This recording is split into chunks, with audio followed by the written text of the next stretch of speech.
They were trying to compel people to say he was the greatest. Michael Jordan didn't say that about himself. Kobe Bryant didn't say that about himself. Kareem Abdul-Jabbar didn't say that about himself. Bill Russell didn't say that about himself. Tim Duncan didn't say that about himself. Nobody said that. Nobody but him. One man built a throne so high, even history bowed its head in respect. The other is still climbing that same ladder, yelling for everyone to look up and believe he deserves the crown. Stephen A. Smith just dropped a truth bomb so heavy it shook the whole basketball world. And if you've been stuck listening to the same recycled stats, the same tired GOAT talk, and the endless back and forth between fan bases, brace yourself, because this one hits different. Every time LeBron does something, if Jordan wanted to, he would have done it. I didn't say that. He's what you said he was. So Jordan was the first 40-year-old to drop 40. That's number one. LeBron James is in his 22nd season. That was the 78th time in his career he has scored over 40 seasons. How many 40-point games did Michael Jordan have?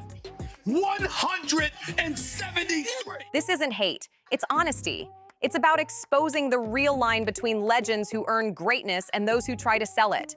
Michael Jordan versus LeBron James, a battle that refuses to die because one side won't accept the truth. What nobody wants to admit is this: it's not a debate anymore, it's a rescue mission. LeBron's team has spent years building a public relations empire to force the narrative that the game itself never fully backed. Every stat drop turns into a breaking news post. Every record comes with a press release. Every milestone gets blasted across social media like a campaign slogan, all to remind us of something real greatness never has to announce. Jordan didn't beg for validation. He didn't need hashtags, handlers, or hype men. He stepped onto the court, dominated, silenced everyone, and walked away. Twice, leaving the entire league trembling in his shadow. LeBron, on the other hand, has turned his career into one never-ending campaign speech, loud, polished, and desperate for votes. But now, those cracks in the campaign are starting to show. Because greatness that needs constant protection isn't eternal. It's fragile. And when the noise finally fades, only the truth remains. And the truth has always worn number 23. The moment that Mike turned on, Stephen A. Smith didn't just talk, he unloaded. For years, he's been warning everyone about this, and now he's dropped a list of quotes so sharp, so merciless, that they slice the LeBron GOAT argument into tiny pieces. 12 statements, each one hitting harder than the last, leaving no room for excuses. Together, they expose one brutal truth. Jordan isn't just ahead, he's untouchable. And LeBron? Still climbing, still reaching, still chasing a shadow that's miles away. No matter how many points he scores, how many years he plays, that gap isn't closing, it's widening. So if you're ready for the truth, buckle up. Because we're diving deep into the real reason this debate refuses to die. The elephant in the room, the difference between a real legend and a manufactured one, comes down to one thing: self-proclamation. LeBron James, there's only one player we look at and we say definitively we think was better. And that was Michael Jordan. They were trying to compel people to say he was the greatest. Michael Jordan didn't say that about himself. Kobe Bryant didn't say that about himself. Kareem Abdul-Jabbar didn't say that about himself. Bill Russell didn't say that about himself. Tim Duncan didn't say that about himself. Nobody said that. Nobody but him. Steph Curry hasn't said that about himself. Steph Curry has never called himself the greatest shooter of all time. Ray Allen never called himself the greatest shooter of all time. Reggie Miller never called himself the greatest shooter of all time. Allen Houston never called himself the greatest shooter of all time. Nobody called themselves the greatest in anything but that man. LeBron James and his crew have been pushing one message for years. He's the greatest of all time. Not hinting, not suggesting. Flat out declaring it again and again. But here's the red flag. No true all-time great has ever done that. Michael Jordan never needed to scream it from the rooftops. He didn't have to tell you he was the best. His 6 championships, 6 finals MVPs, and that perfect record already said it louder than words ever could. Kobe Bryant, the definition of obsession and grit, never crowned himself either. Kareem Abdul-Jabbar, the man who held the scoring record for nearly 40 years, didn't campaign or brag.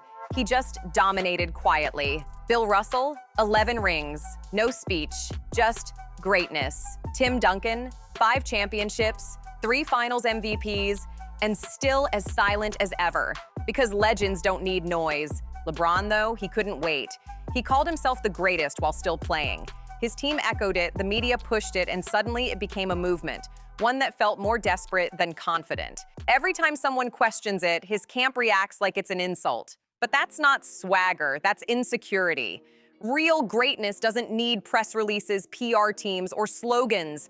It doesn't chase validation, it creates it. Look at Steph Curry. The man changed basketball. He rewrote the rulebook with that shot, shattered records once thought impossible, and yet, he never called himself the greatest shooter alive. He just keeps draining threes and letting the world do the talking. Ray Allen held the record before Steph and never made that claim either. Because real legends understand something LeBron forgot. When you truly are the best, you don't say it. The world says it for you. And that's where LeBron crossed the line. He looked at basketball history, saw the throne, and instead of earning it the old-fashioned way, he tried to snatch it with words. But greatness can't be claimed like a trophy. It has to be proven again and again until there's nothing left to doubt. LeBron's camp backed him like a PR army, flooding timelines with slick highlight reels, emotional montages, and hand-picked stats designed to rewrite what everyone who's actually watched the game already knows. Jordan is the standard, always has been, always will be. No amount of spin, media control, or hashtags will ever change that. Numbers never lie when it comes to domination. And the 40-point game is the purest test of who can truly take over. Jordan dropped 173 of them in just 15 seasons. 2 of those years were comebacks. 2 more were in Washington when his body was breaking down and he was still outscoring players half his age. That means his real peak, his unstoppable stretch of destruction, lasted about 11 seasons. And in that time, he stacked numbers that still make today's players look like they're chasing ghosts. LeBron, in his 22nd season, finally hit his 78th 40-point game. Think about that. 22 seasons, 7 more years than Jordan played, and he's not even halfway there. 7 extra years of possessions, spacing, rest days, and science on his side, yet he's still nearly 100 behind.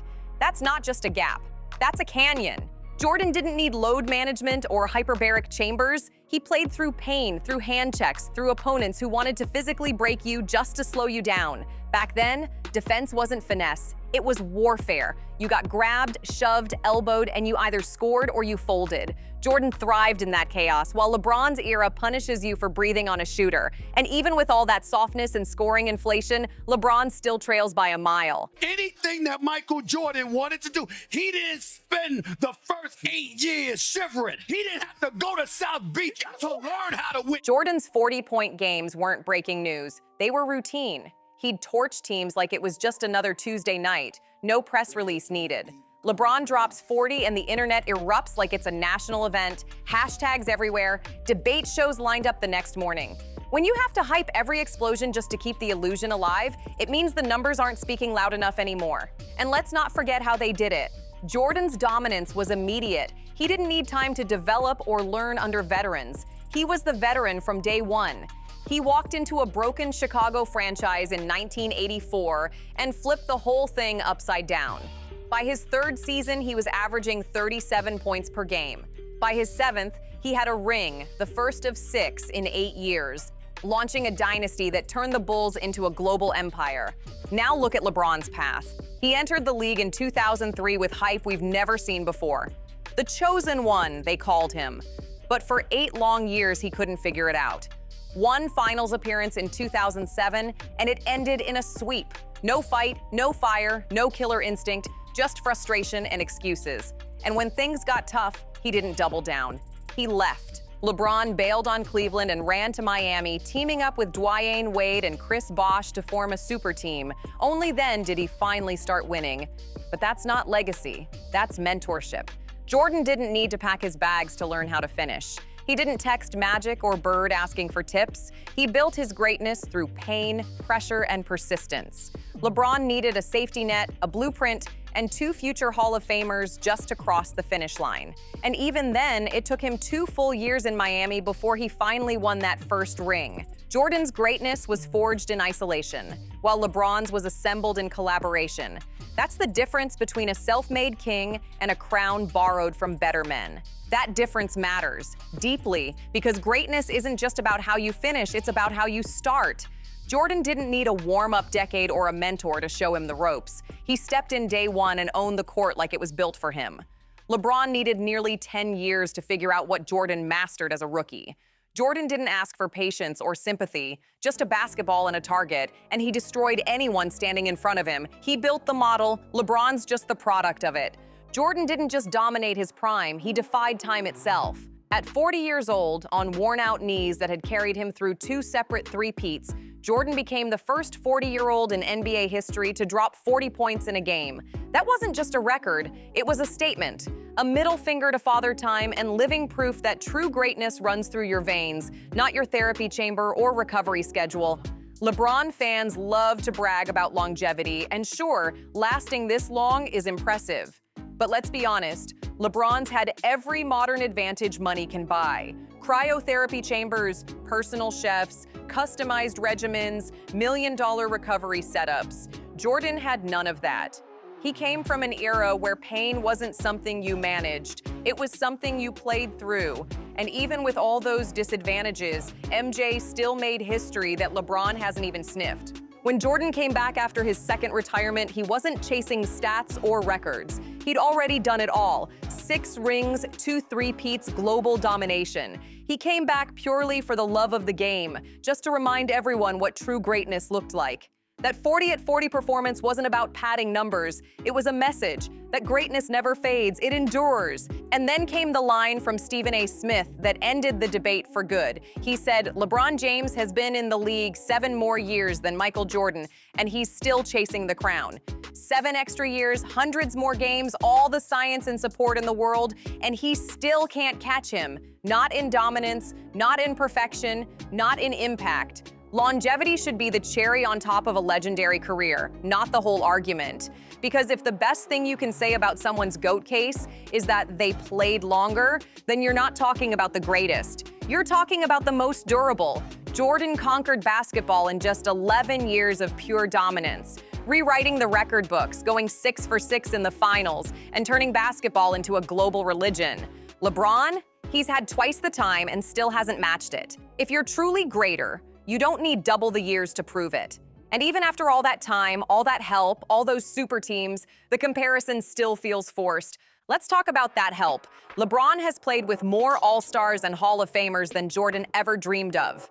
The Miami Big Three, the Cleveland comeback with Kyrie and Love, the Lakers run with Anthony Davis. Every chapter of his career has been stacked with superstar power. Jordan stayed loyal to Chicago, turned Pippen into a Hall of Famer, and built a dynasty from the ground up. No shortcuts, no hopping around. All I know is your man got 7 more years in the league and still chasing Jordan. He ain't 7 more years. He don't even have more rings. Been in the league long enough that I was in college. And still, he ain't catch Jordan. Still get him there. Even with every advantage in the modern game, LeBron still trails where it matters most.